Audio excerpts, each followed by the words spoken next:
Sa video na to, i-share ko sa iyo ang 6 na tips para ma-boost yung confidence mo or ma-build yung confidence mo. Kung gusto mong mag-create ng video, yung short video or simple video, or gusto mong mag-create ng simple na presentation.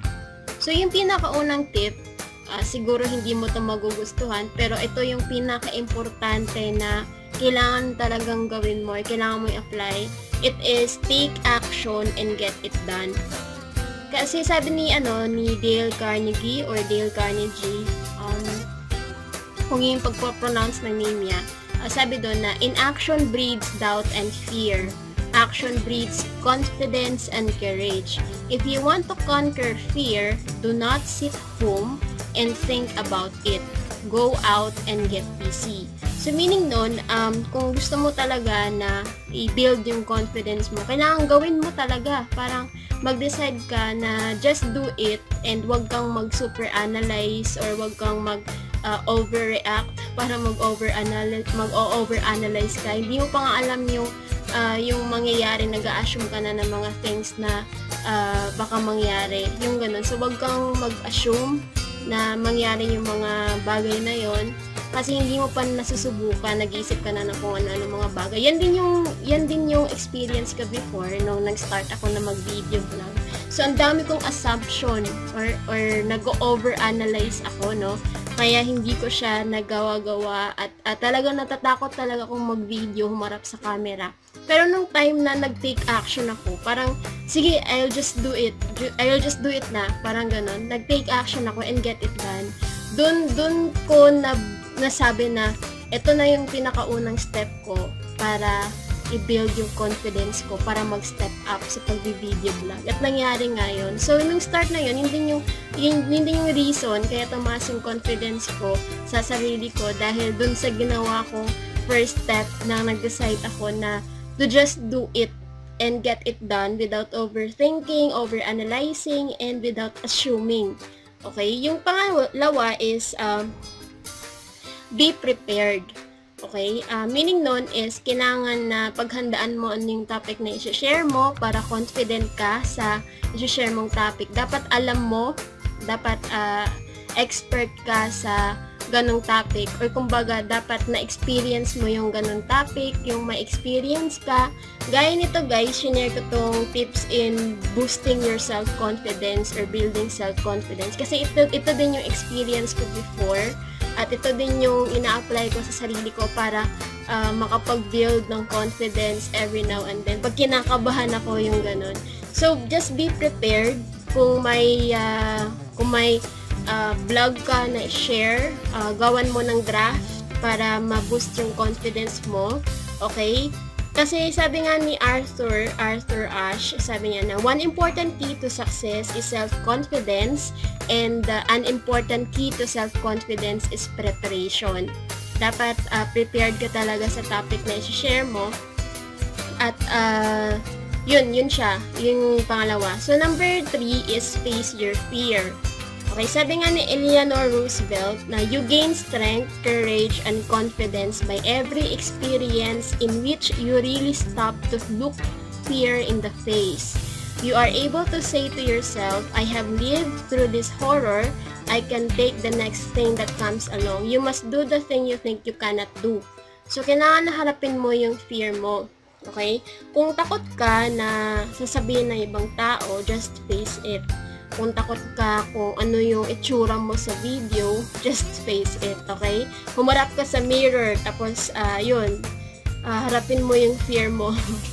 Okay? So, kung natatakot ka sa kung ano sasabihin ng mga kaibigan mo, yung mga kasama mo, yung mga ka-workmate mo, gaya ng nangyari sa akin before, wag mong isipin yun sila. Isipin mo na lang kung gagawin mo yung pag-video, ano yung magiging benefit nun sa'yo.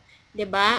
Yung benefit nun sa'yo marami. Mas mag-boost yung confidence mo, mas maging influential ka, mas makatulong ka sa ibang tao na makapag-provide ng value, mas ma-attract mo yung mga followers mo, 'di ba? Ang dami-daming bagay. Kung isipin mo yung mga fear na hindi makakatulong sa'yo, mas hindi ka mag-create ng confidence sa self mo. And worse, hindi ka magkakaroon ng resulta kasi nagpapalamon ka sa fear mo. So again, gaya ng shinare ko before, para ma-conquer mo yung fear mo, kailangan mong isipin ano yung benefit pag gagawin mo yung isang bagay. Kung gagawin mo yung pag-video, gagawin mo yung pag-vlog, huwag mong isipin ang ibang bagay, basta focus ka lang sa kung anong gusto mong resulta. So yung pang-apat is, kailangan intindihin mo na sa pag-video, sa unang try, hindi talaga siya mag-work perfectly at first, okay? Kaya you need to understand, making mistake will not kill you, okay? Instead, it will help you become a better person and do better next time. So, meaning nun, it will, your mistake, okay, will help you do better or will help you change your approach, okay? So, kung napansin mo na may pagkakamali ka sa video mo na ginawa ngayon, i-review mo lang. Kasi yung ginagawa ko, chine-check ko parati yung video ko after ko siyang ma-upload. Pinapanood ko din siya. Kasi gusto ko malaman ano yung kailangan kong i-improve. Kailangan ko bang improve yung tone of voice ko, yung confidence ko, yung ganun. Kasi once na maintindihan mo yung bagay na yon, mas mag-boost yung confidence mo. Kasi alam mo na matututo ka sa sarili mo din. Ganon. So, yung pang-5 is you need to determine your goal in doing that presentation or that video. Dapat alam mo yung goal mo sa pag-create ng video. Gaya ng video na to, yung goal ko is to educate, to motivate you, and inspire you to do the things na gusto mong gawin that needs confidence. So, kung mag-create ka ng video presentation, kailangan clear ka kung yung goal mo ba is pang-educate lang, kung goal mo ba is mag-motivate lang, or kung goal mo is magbenta, yung gano'n. Kung goal mo is yung mag-inspire, yung gano'n mga bagay na yon. So, educate, motivate, inspire. Yun lang yung talagang ginagawa ko, iniisip ko every time na nag-video ako. Para ma-inspire ka din na mag-video kung gusto mo talaga mag-video after mong panoorin ng video na to. So, yung pang-6 is you need to be enthusiastic. Okay? You need to work on the tone of your voice. So, gaya na sinabi ko kanina, pinapanood ko yung video ko para matuto ako kung ano yung kailangan kong i-adjust. Okay? So, minsan, yung problema ko dun is yung voice ko. Tapos, minsan, na yung tone of voice ko nakapagpalesen talaga sa level of confidence ko.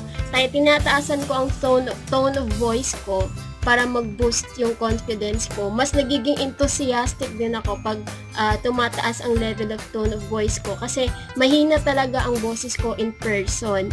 Pero nagde-decide ako na mas mag-i-work yung voice ko. Kasi alam ko na it will build my confidence kung malakas ang tone of voice ko, kung mas marinig ako ng mga tao.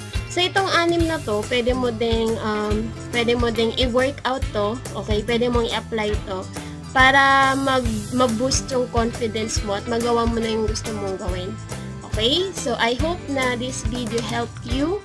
Okay? And I hope na makita kita sa next na mga training videos ko. And again, if you wanted to get notified sa mga bago na video, don't forget to click on follow or click mo lang yung link papunta sa page ko. Tapos, i-follow mo lang yung Facebook page ko na yon. And I hope to see you on my next training videos. Bye for now. Thank you for watching, guys. And if this video helped you, you can leave your comments below. You can click on like button and also you can share the content. Don't forget to follow me on Facebook, on Twitter, and on Instagram. See you soon!